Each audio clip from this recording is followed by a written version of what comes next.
everyone, thanks for joining us this week. I hope you're all doing good. So for today's video, we are going to be doing a self-portrait activity.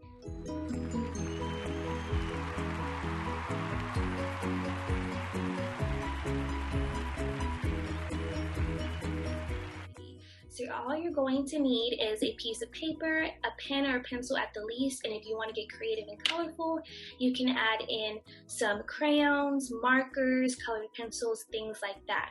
So what you're going to want to draw first is a circle or any shape that represents the shape of your face. Now mine has a line in the middle, and the reason why it has that in the distinction between left and right is because for this self-portrait activity, we are going to specifically reflect on and focus on one, how we view ourselves, and two, how we think others see us.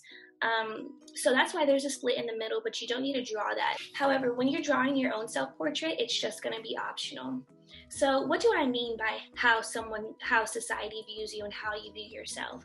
Well, what I mean are, how do you think others view you? Have you been told how you come off to people, or some things that stand out about you? And then in turn, how do you see yourself? Is how you see yourself different from how others view you? Are the characteristics, personality traits, etc., that you think stand out about yourself different from what other people think, or from what greater society might think about you?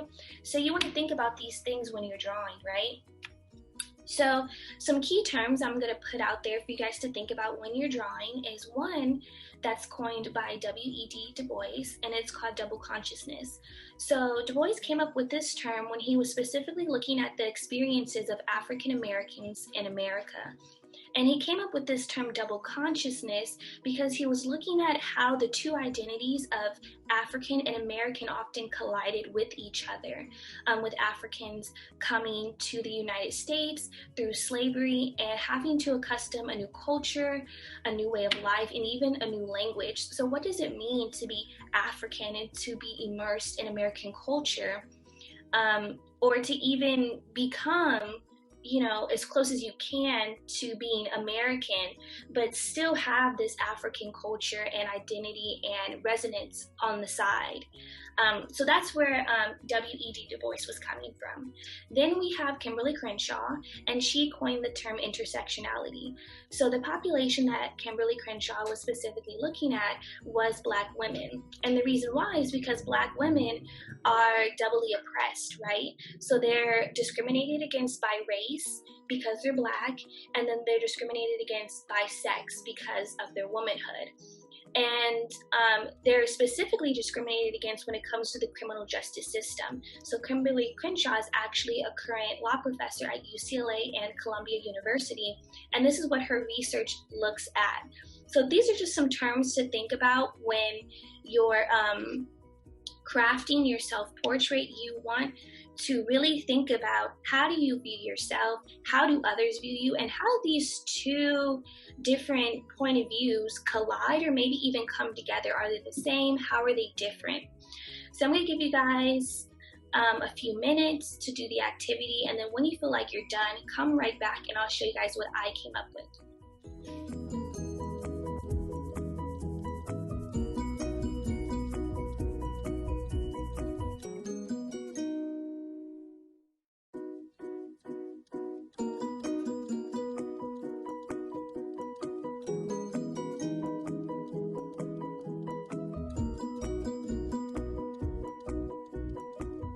So if you guys feel like you're done, this is what I came up with. This is my self-portrait, and I won't go through the whole thing, but I will note characteristics that are within my self-portrait. So as you can see, for one of the things that you may have noticed is that this is my outer appearance and this is my inner appearance, or how I feel about myself on the inside, and things that really stand out to me looking at myself. So one thing that I think really impacts how others see me are beauty standards. So of course, one thing that I wrote on here is my identity as a Black woman. As a person of color, my skin speaks for me before I can even speak for myself. Skin color also relates to beauty standards, right? So people, when they see me, they're going to see my skin color, they're going to see my short hair or my hair texture and stuff like that, and they're already going to start to equate value to me based off of these characteristics that I ultimately have no control over. So disregarding looks just based off of how I may seem or my personality, a lot of people say that I'm quiet, I seem responsible, I seem mild-mannered, and as you can see on this side, I'm actually very outspoken. I like to talk a lot.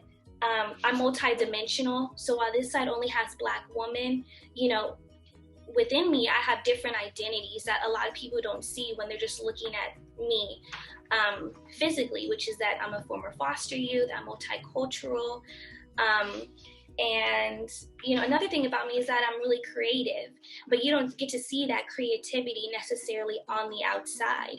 And another thing that you notice with my inner side is that there's not a lot going on as far as physicality, right? So there's not an emphasis on my hair, there's no skin color or anything like that.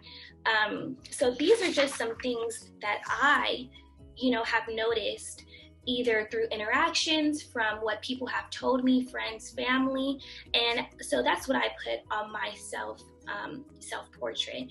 But I'll be so interested to see what you guys put and what you guys came up with. All right, everyone, that wraps up our activity for this week's video. Thank you so much for participating. Go ahead and leave some comments below with some feedback, letting us know if you liked it, how your self-reflection went, and we'll see you guys in the upcoming 2 weeks when we make another video. Bye.